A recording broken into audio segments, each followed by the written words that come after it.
The Western Pacific is a MTH, and it's running on DSC, and it is on the same power circuit as this Texas and Pacific, which is the old TS1, and I can turn it on and off by the power on the track. And I'm running this all on my yellow system, which is the inside 3 layers. I'm running it at 12 volts. And here's the Texas and Pacific. I'm going to show you I got complete control. I will shut off the sound. There goes the smoke. There goes the sound. Sound back on. Sound up. Coming around. Smoke back on. I think.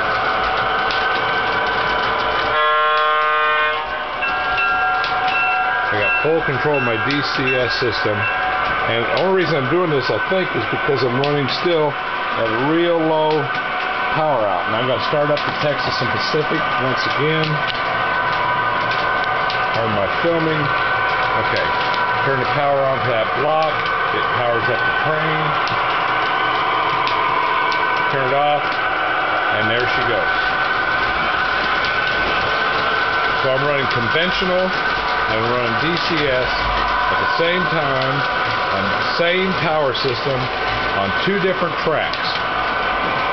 And this ugly looking turnpike that I got up here, well, that's going to be my new addition for a new upper level. Let's see if I got control of the horn. No control of the horn or the whistle on the Texas and Pacific. No big deal. Let's see if I got control of the direction. Yeah, that stopped it. And it stopped at the Western Pacific. Now back up.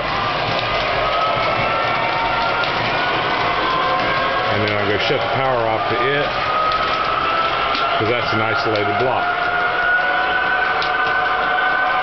So that's pretty cool. And then I can still run all my switches.